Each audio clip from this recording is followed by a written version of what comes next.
Hello and welcome back to the NRLW Weekly Podcast, all thanks to Lite N and Harvey Norman. My name is Marlee Silver. I'm your resident NRLW fan. Super fan, rather. Gosh, I've undersold myself then. I'm a super fan. And joining me, as always, is a legend of the game, the one and only Ruan Sims. On the show today, two teams are already statistically locked in for finals. So we talk about what the final structure is going to look like this year because it's a bit different with 12 teams in the competition.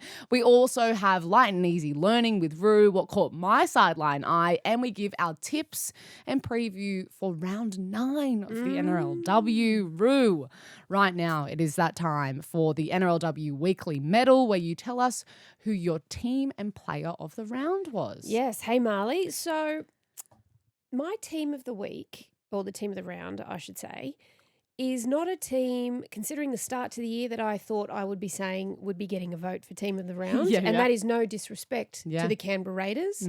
But well done, ladies. Like that display, they backed up from the previous week in a very tight-fought win against the Warriors to then come and put 56 points on the Bulldogs. I thought the way they played, I'm not giving it to them because of the scoreline. I'm giving it to them because of the way they actually went about their work. You could tell that everyone bought into the game plan and everybody understood what they needed to do to execute their role to ensure the game plan was successful. And so that to me is why they've got team of the week. And I thought it was a great turnaround from their start. For sure. And then we always knew the last few weeks they've been putting a lot of points on the board. But I feel like they put it together more consistently on Saturday. So congratulations. They were fantastic. What confidence does to a side as well. You know, sometimes just a win. Sometimes you just need that win just to shake the monkey off your back and just move forward. For sure. So they were my team of the round. Obviously followed very, very closely. I thought obviously the Broncos were very good too. Yes. So yeah, but congratulations to the Raiders. And my player of the round is Taryn Aiken. Yeah. I just feel like since she's come back, I did not think she could actually get better because she was already so good. But you could just tell she's a bit more comfortable with that shoulder. She's just running the football a lot more, and that is her game. The run game is so strong with her. And she crosses the line so frequently. She's so good close to the try line. And she's got that little bit of foot speed just to make you hurt. She's really working on her kicking as well. And I think that obviously it suits the way her and Jocelyn Kelleher play 6 and 7. Very much suits Taryn Aiken's style of play, and it's good for Jocelyn as well. But yeah, I just thought Taryn Aiken, she's just stepping it up every single week. Which we didn't think was possible. But I know. There she goes. I know. And also, like I do have to say, I thought Kira Dibb was fantastic for the Cowboys. Absolutely. Again, running the ball a little bit more, and she's actually very athletic. Half. And she's got a big frame too. So I thought she was really, really good, as was Emma Verron again for the Sharks. She's a freak. My goodness.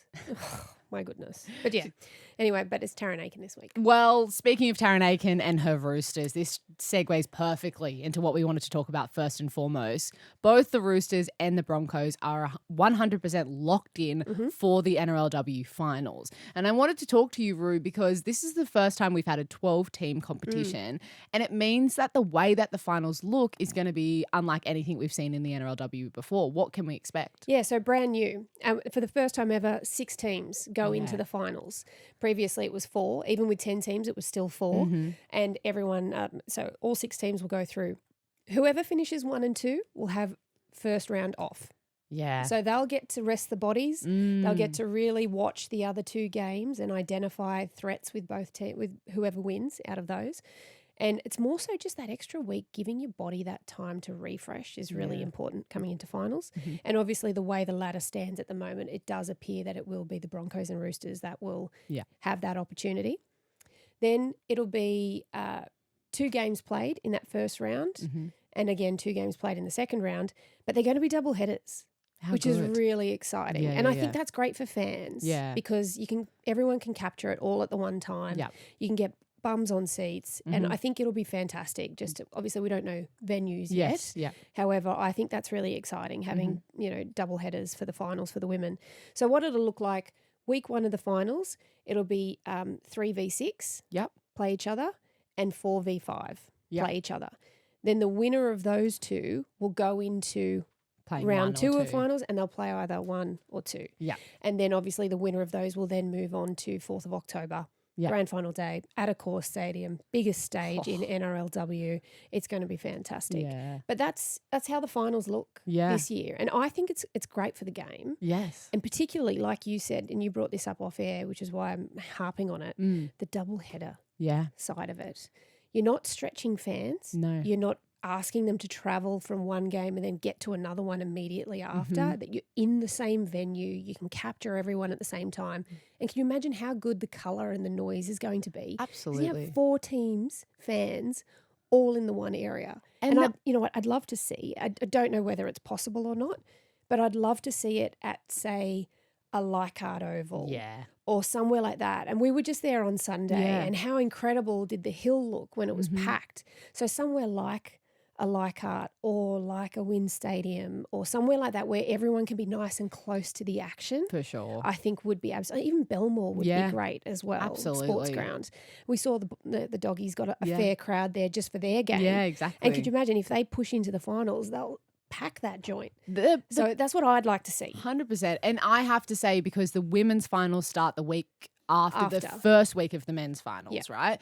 And there's no men's footy on the Sunday. Yes. And they're going to be played on the Sunday. So it means it's all this breathing time for the girls' game to be the main focus. It fills all the bellies of the hungry footy fan who doesn't want to have their Sunday without footy. You get to sit there, if you're not able to come to a game, and watch 2 games of finals footy. Great games of football. Which they certainly will be. And they will be. They will be such good games of football. So that's what I'm excited about. Oh, I'm so Can't excited. wait. I really like the way this structure is going to work. I think it's going to work really well. I was a little sad that it's already round 9. I know. So sad. And then I went, hang on, but that means final. So I got happy again. Yeah. And also the weather helps. Yes. But so I think I'm really excited. I can't wait for the last couple of regular rounds. Yeah. And then when we roll into finals, everyone is going to be humming. Absolutely. You are listening to the NRLW Weekly Podcast with Marlee Silva and Ruan Sims. We'll be right back after this break.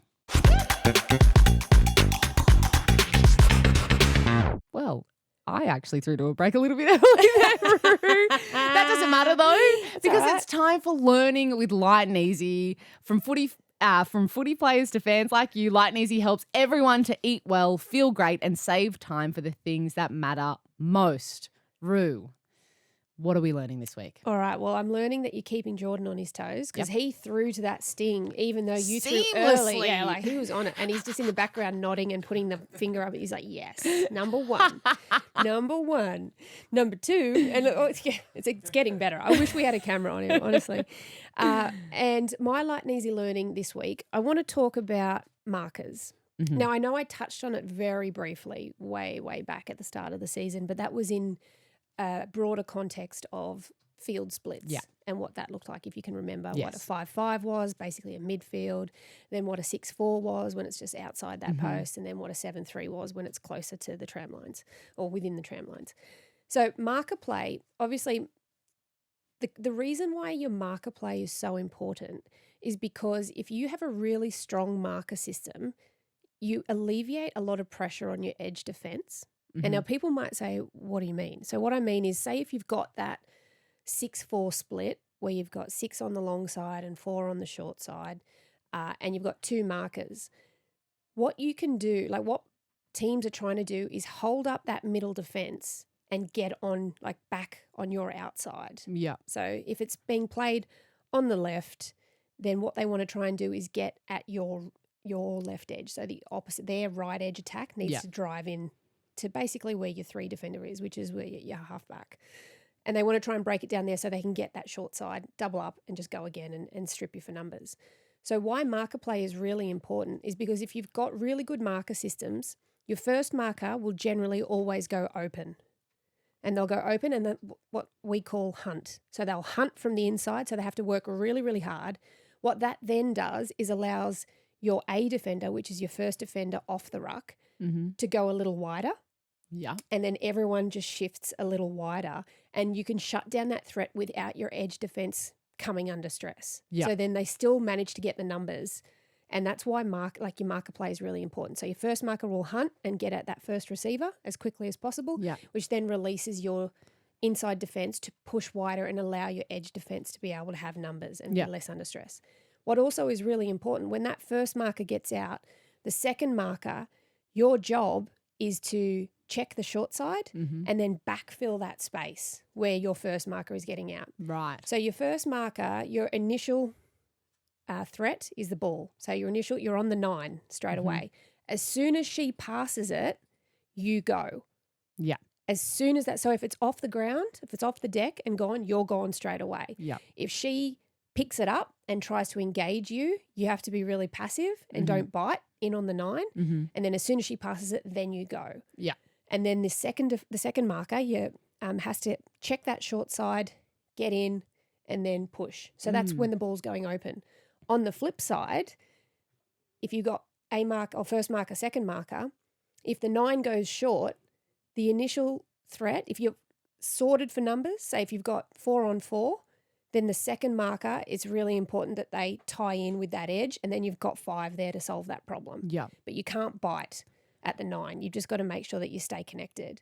What's really also really important is that first marker still checks open and then ties in on the short side. Yeah. Does that make sense? Yeah, it does.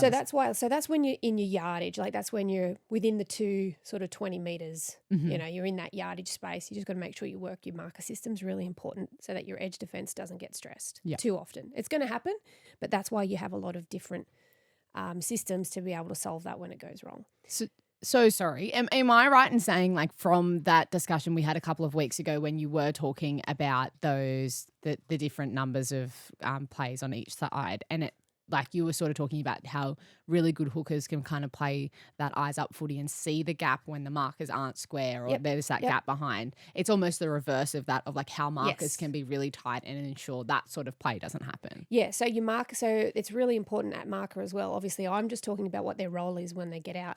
But it's also really important at marker, you don't crowd the ruck. Yeah. So if you stay on top, like if you're really close to the person playing the ball, you're actually taking away your amount of time to react to what's happening. Yeah.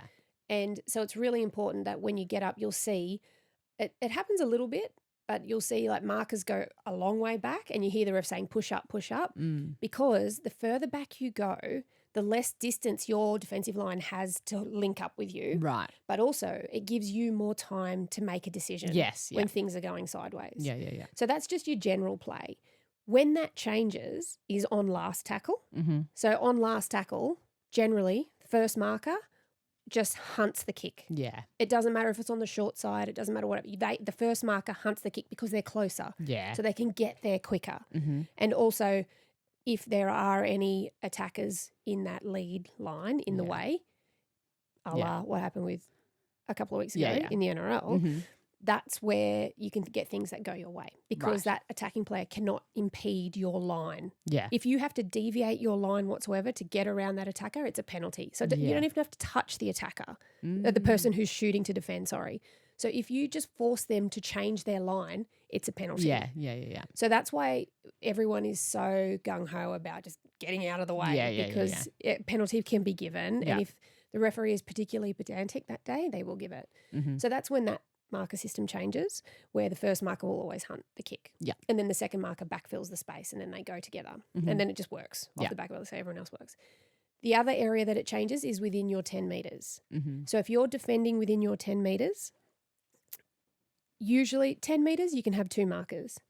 8 metres out, like that's sort of my limit, 8 metres, 1 marker. Okay. So there's a lot of times, and you'll hear me say it in commentary, and it sounds really ridiculous, but I get really cranky because it's something that you can fix so easy. Yeah. 8 metres out, 1 marker. If you have 2 markers, you're shortening your defensive line and you're probably going to get stripped. Because you're too close to the action and then you can't release quickly enough because you've got less than 10 metres to actually get anywhere. And then you see when that happens, when they're really tight into where the ball is, they don't have much line speed. Yeah. And then they get real nervous on the edge. And that's where you see them make poor decisions. Yeah. So 1 marker, please, if you're listening at home, kids. 1 marker, 8 metres out, 1 marker. Yeah. And then your fullback also will stand in the line at what's called like a half A. So just near the ball. But they're a ghost. Like they're not they're there, but they're not there. Yeah. So you still have to work really hard. But 1 marker. You only need 1 marker. Yep. when you're on your try line, you split your markers. Yeah. So your markers will stand midline on the person playing the ball. Mm-hmm. So you don't stand outside of it because then the dummy half can just go straight over. Yeah. But you stand midline and then you work off there. And the other thing to make that work also is when you're defending on your own goal line, the attackers, they will be standing outside the 10 because they want more time to try and catch the ball and make decisions. So they'll be quite deep. You must rip that 10 metres minimum. You have to make 10 metres off your own try. Like that has to be your goal as a defensive line is to work, like sprint 10 metres off. And then you give yourself a bit more time to make decisions behind you. But yeah, so that's markers. That's what marker play. That's why so marker play is so important because you can take that stress off your edge for sure if you do that. And then that's all again predicated on having fit middles who want to work. Yeah. If you have fit middles that want to work, it's the best system you can possibly get. And I'll example it with New South Wales Origin. So that was what we had as our system. Stranger was like, this is what we want to do. Our middles have to be fit to be able to work this. And I love it because it challenges the middles to work constantly. Yeah. But also it allows your edge defence just that little bit of breathing space so that they're not having to make high-speed decisions consistently. Instead of having to make high-speed decisions maybe 60% of the time, they're making it 40% or 30% of the time. So they're more likely to get it right. Yeah. So, yeah, obviously the more you stress your defence, the more there's opportunity for it to crack. But, yeah, so that's why your marker play is so important. There you go. Hopefully that makes sense. Yeah, that does make heaps of sense. Yeah. Oh, there you go. And then now you understand why I get so cranky when I see 2 markers, when they're 4 metres out. I'm like, what are you doing? Oh, no, you're going to get stripped. And everyone's like, well, how do you see that? And it's like, because you see where and like this is the whole thing about footy. It is very simple. It's a simple game. But you know, like everything is cause and effect. Yeah. So I know if we run a certain play on play 3, by play 5, this is the options that you're going to have off the back of it. And then you'll see, like we'll even be in commentary and you'll hear Joey or JT or myself or Alana talk about this is happening, this is going to happen. And people are like, what are you talking about? How do you know that? And it's like, because there's a cause and effect. Yeah. And the cause is this and the effect is this. Yeah. And so you know that's what's going to happen. So, and once you read those cues, you get really good at it. Yeah, that's when things open up for you. And thankfully we have segments like Learning with Lite and Easy because it means that when I watch the game this weekend from the sideline and if I see 2 markers within 8 metres of the line, I'm going to be going, that's not right. Yeah. Yep. See? Yep. And you're like, they're going to get stripped. Yeah. It might not be the next play, but it'll be the play after because they'll be cooked. There you go. And I even remember you sent me a text when I think the Roosters ran an Amber Hall play and you were like, this is what you were talking about. Exactly. Like, and sometimes, like, this is the thing though. You can know about it. You still got to stop it. Yeah. Especially not an Amber Hall. Holy, that's not an easy task. No. Well, I mean, sorry, I'm breaking the fourth wall here. Do I have to throw again? Because I didn't do the line. Okay, so... Thank you so much, Ru, for your wisdom as always. No worries. But I tell you what, this is now for my favourite segment. Yes. Marlee's What Caught My Sideline Eye this week? What caught my sideline eye? This is a bit of a funny one, Ru. Yeah? Okay, because people may have seen there's been some viral conversations about an NRL player who is making his way as a TikTok star. Okay. One young man by the name of Lockie Ilias, who, I mean, unfortunately he hasn't been playing a lot of first grade, so maybe he's got too much time on his hands, but he's been making TikToks and they're interesting. You know, he's obviously just like doing the lip syncing, dancing sort of thing. Very, very funny. I think a lot of people will see a lot of the commentary online. The reactions, I mean, I showed you just before we started recording. Your face was hilarious. And I think Gus Gould's reaction on 100% footy was probably top, like number 1, the best thing ever. But it had me thinking something that I've been seeing all year and that I really, really enjoy is that, and I think I've mentioned this before, but the NRLW girls, they're just really good at making social media content. They're really clever with like trying to build their own personal brands. And I think just like having fun because people really love to see, you know, their pre-season shoots behind the scenes or what they're doing after a captain's run and all this sort of stuff. And I just wanted to shout out a couple of girls. I know you're not a TikToker, Ru. I don't do the TikTok. But what we're going to do next week, you're going to introduce me. I think I'm going to bring up some of my favourite TikToks. Okay. and just get your reaction and vibes, okay? But I just wanted to let you know who some of the TikTok queens are. I mean, there's number one, I think none of us are surprised by because we know Kennedy Sherrington. She is I would have to say, she's the OG of it too. Like she's been doing it for a long time. A long time. Yeah. She's very, very clever at it. I think, just before the season launched, she was on the Today Show, got Carl to Dougie, which, She met The Rock? She's so jealous. She knows what she's doing. Oh, I love and The Rock. I have to give her flowers. Like she's very, very good at it. Yeah. And I love that there's more girls who are sort of following the same path. Yep. Jazzy Strange, friend of the show, she's been on here. Mm-hmm. She is constantly vlogging. Yep. She does a lot of like dancing and stuff.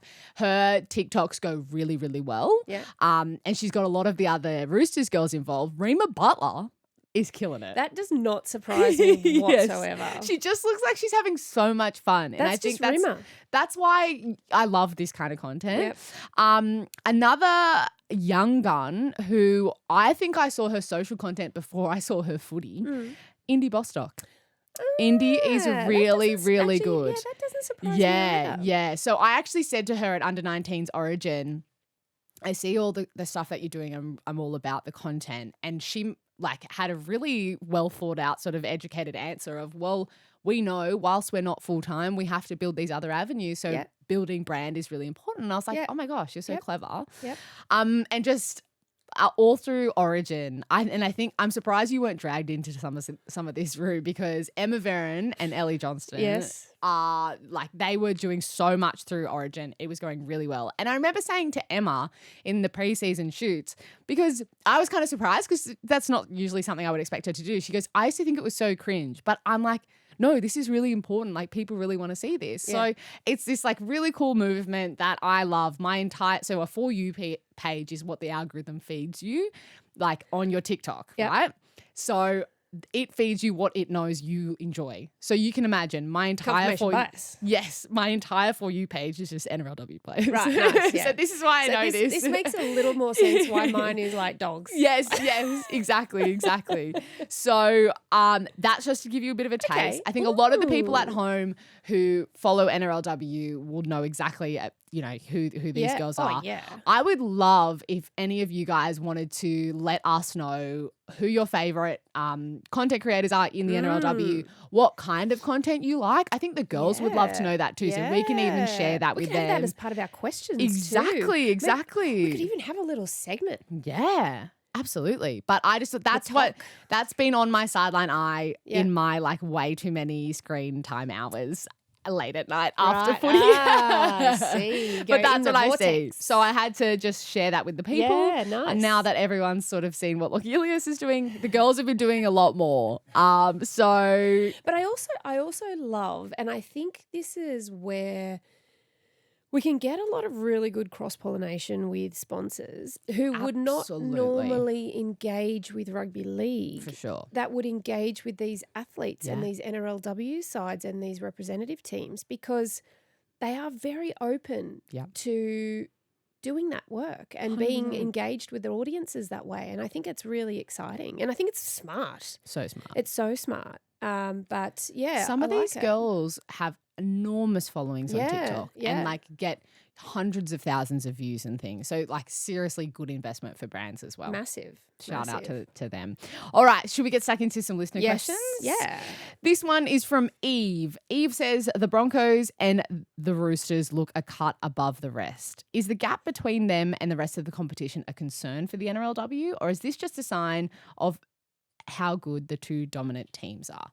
This is interesting that this, of course, comes up, but I don't think that the Broncos weren't pushed on the weekend by the Knights. And also the Knights pushed the Roosters the week before too. Yeah, and also Parramatta were tied up with the Roosters on Saturday until halftime. So the thing about this question, and a lot of stuff in life, two things can be true at the same time. Yeah. They are both incredible football teams and they're very well coached, they're very well drilled, they're physically fit, they have excellent staff, they have everything around them to be successful. Yeah. And they're good. They have great players. Yeah. And a lot of them say, oh, they've got a lot of stars, but they have developed a lot of those stars. They're not, they haven't just plucked them from another team and said, come on over. They have actually developed them and worked really hard there. So it is a sign of how good the two teams are, and it's also a sign of just how well drilled they are and how the whole, not just the teams as the players, but the whole system that they have. Correct, yeah. And let's not forget that these are two foundation clubs for the NRLW. Mm-hmm. They were there in 2018 and they've been there the whole time. Mm-hmm. So that's something that I think everyone needs to keep in mind as well. So they've had a lot of time to perfect the system. Yeah. And they're constantly looking at doing that. And I know that because I've worked with John Strange and I know a little bit of how he works. And he's always pushing the envelope. He's always pushing for more. He wants to get more done. And I imagine that the system at the Broncos is the same, because you can't have the success they've had without having that as a driving force. So they are a cut above the rest. I don't think it's a concern. I think it's something for other clubs to aspire to. Yes. And I know, I don't know about the Broncos, but I know that the Roosters, they're not gatekeeping information either. They want the competition to be better. They want it to grow. They want it to be strong. So, yeah, like they're more than willing to open that up and say, like, this is what we're doing. This is how we work it. So, yeah, it's not a concern for me. I understand why people would look at that. Yeah. However, I'm not concerned by it. I think it allows other clubs to go, that's what we want to do. Well, let's put it this way. This is how we want to get. Have people been saying for the last 5 years, we're concerned with how dominant Penrith's been in the NRL competition? No. And they won 4 premierships back to back. Yeah. That's because their systems, their Supports fostering of their junior football, all of success. that has built to that point. And I think the Roosters are a prime example of that. Yep. And as you said, Broncos are another foundation club. They're doing that too. I also think don't put a line through the Knights. Sure as hell don't put a line through the Cowboys. Yeah. They're coming through. Well, this weekend will be the litmus test. I'm very for the excited Cowboys. for it. So am I. And yeah, like I don't think it's a concern. No. I think it's aspirational. I think it's something that you want to look to continue to build. However, it then does beg, to me, what it does do is say, we need to go full time as soon as possible. Hell yeah. Because that will then even a lot of things out. 100%. It will iron out a lot of this stuff. Yes. So, which people will say, how is that possible? I would be here all day if I went into how that would be possible.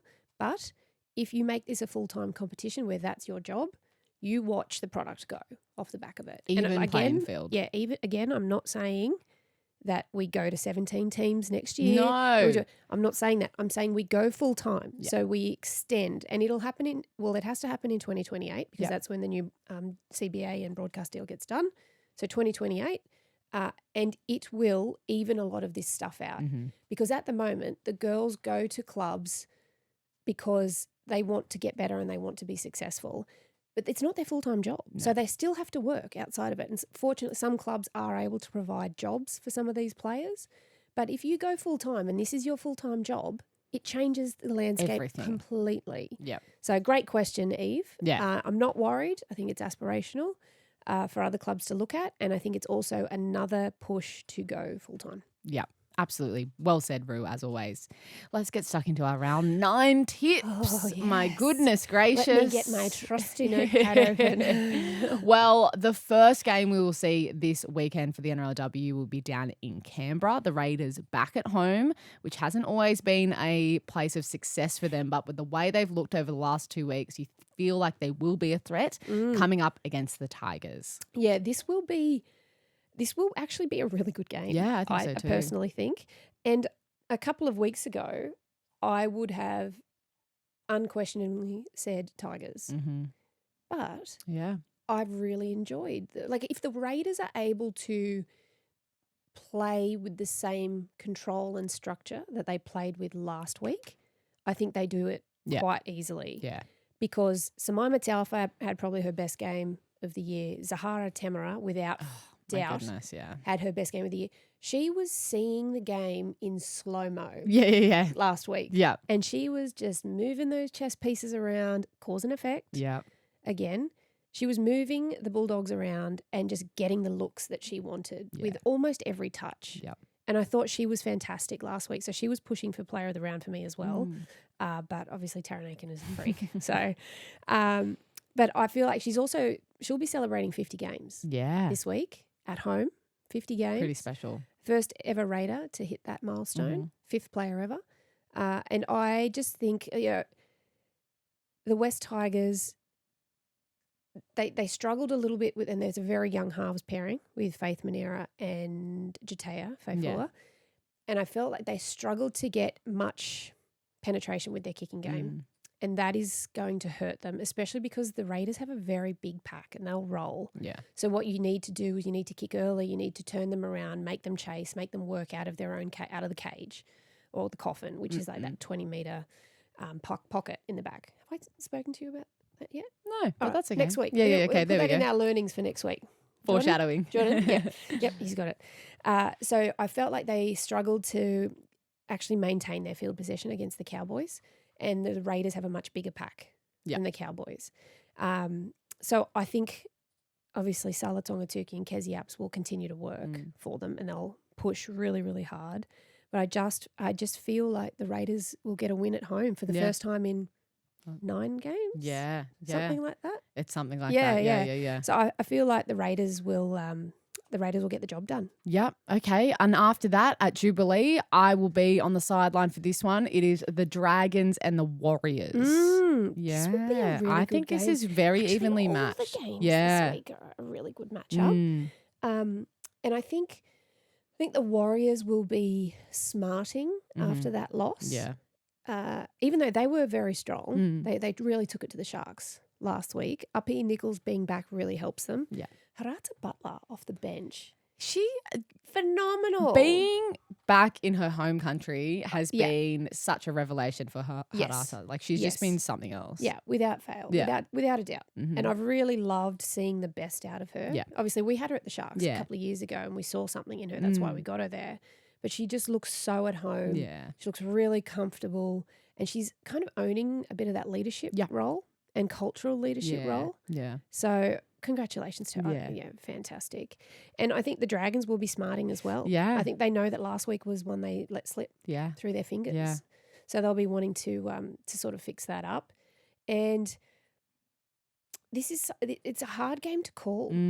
Dragons at home. Yeah. I would be expecting them to hit back with a little bit more. I thought Madison Mulhall was very, very good for them last week. Did I read correctly that Nita Maynard parent? Yeah, she's back on the bench, which unfortunately at the expense of Tori Shipton, who I've loved watching her play. Yeah. But you can't carry both of them on the bench because then there's 2 small bodies. So I can't call this one.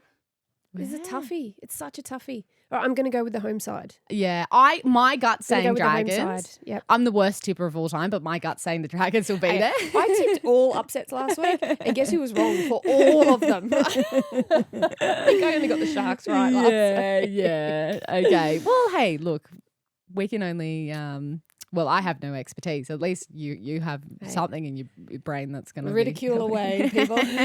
It'll be a great game. I think that's one thing we can absolutely guarantee. Yeah. This final game on Saturday. Yes. I'm really looking forward to it. And after the Leichhardt game on Sunday, I was talking to Mackenzie Will after we spoke to her last week, and China Palata, who made her return for the Cowboys. So good to see her. And there's something going on there that I really, really like. So it is the Cowboys at home playing against the Roosters. Yeah. I'd love to see an upset. I would too. And look, out of the gates, it's hard to call because obviously the Cowboys are playing so well, but the Roosters are tried and true. They've shown week in, week out. Obviously, I spoke about Taryn Aiken, her and Jocelyn Kelleher, the way they play. They're such good foils for each other. Yeah. And they're threats everywhere across the park. I think Emma Manzelmann was the best hooker in the round last week. She was another one who was pushing for player of the round. Yeah. I think if she can catch some of these front rowers for the Roosters sort of being a bit too relaxed. I'm not going to say lazy because they're not lazy. No. But if they're relaxing and not pushing every play, she'll cut them apart. If they're impacted by the heat, I think the heat is going to play a factor here. Yeah, absolutely.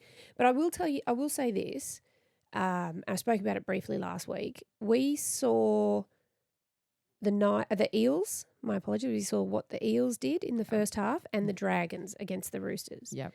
And people may not have clocked this yet, But that's how you work. That's how you work over the Roosters. You have to spread the ball. Yeah. You have to move the ball, but you can't be lateral with your movement. You have to ask questions every time you move. So when I'm saying that, I mean you can't just stand still and go pass out to the wing, because then that just the defense will just eat that up and go, across, I'm under no stress whatsoever. Yeah. Like, I got this.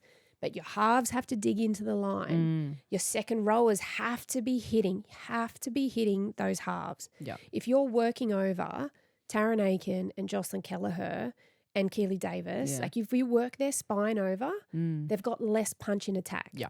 I'm not going to say it's not going to take them out of the game because they're too good, but it tires them so that when sometimes in football it is just a split second of, can I get there? Can't I get there? Will my mind push my body to get there? Yeah. And if you're cooked from having to make 20 tackles on a big second rower or a big middle, you're a bit slower to that. Like you'll get there, but it might be just an arms tackle and you're left behind. They get a quick play the ball and you play off the back of it. So you have to be really physical against the Roosters, but in a smart fashion. So you have to move the ball. And the Eels did that in the first half. The Dragons did that in the first half. They just couldn't go with them. Yes. I mean, and the Dragons did it. It's the same way to work the Broncos over. It's the same thing. You have to force their defensive line to move and get them to make decisions.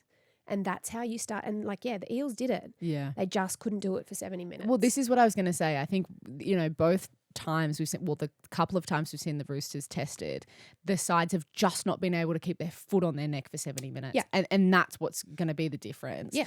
I think that we mentioned Kira Dibb before. I think it's been a revelation for her to have missed out on being in the top side and having to fight her way back in, and her running in the line and having that leadership, and even just seeing her controlling things out there, hearing her from the sideline, that she's playing a massive part in that. That's amazing. And I really love the Roosters. Can I say this? I love how they play. I love every single thing they do. I think they're just incredible. So respectfully, I'd love to see the Cowboys put it to them. Well, I think the Cowboys have the ability to do that. Yeah. They really do.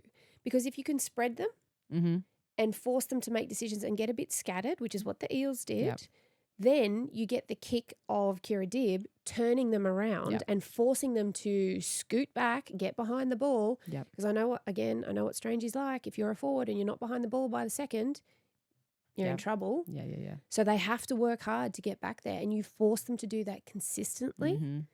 You will find gaps that you can take advantage of, but they got to do that for 70 minutes. They can't do it for one half, and they can't do it for 50 minutes. They can't do it for 60 minutes. They can't do it for 65 minutes.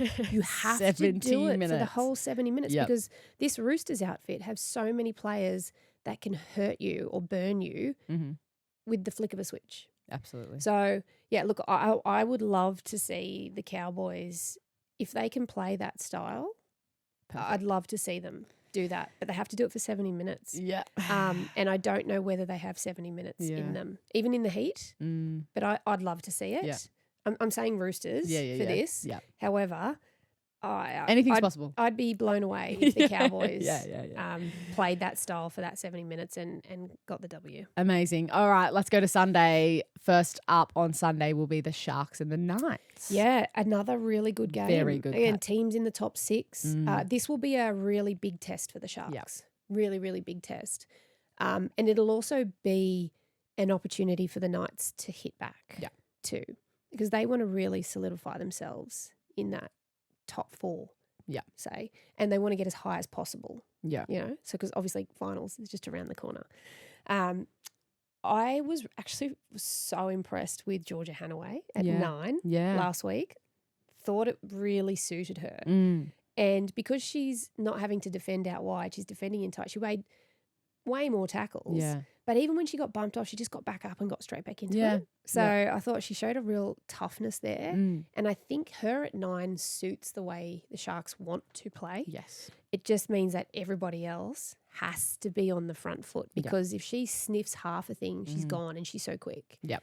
So I loved that, because obviously losing Quincy Dodd hurts because Yeah. she's a world-class 9. And she was probably the best 9 in the competition before she got injured. Absolutely. So that hurts. But then I think George has done that really well and then allows Brooke Anderson to play lock, keeps Tale Holmes on an edge. Rhiannon Byers coming back from injury really helped them last week. Yep. We thought she was going to be out for the season. Yeah. And then again, of course, Emma Verron. Incredible that she starts at fullback. Yeah. And then there's that injury to Tyler. Yeah. She comes into 6 carrying Jada Taylor on the bench. Yep. Everyone probably thinking, why are you carrying a fullback on the bench, Tony Herman? There you go. Masterstroke. Yeah. So he did really, that was fantastic. Yeah. So it's good to see her back last week. Yeah. She looked a bit hesitant to start. Of course, yeah. But then once she got into it, she looked a lot more comfortable. So she'll start at fullback this week. That'll be really good for them. But they're up against it because this Knights outfit, like I said, will be smarting and they'll be looking to hit back and solidify themselves high up in the pecking order. And Jessie Southwell's kicking game will hurt you if you're not careful. Georgia Roach is a great foil for her. She's a great 6. So I think this is going to be a really big test. Sharks at home, of course, I'm going for the Sharks.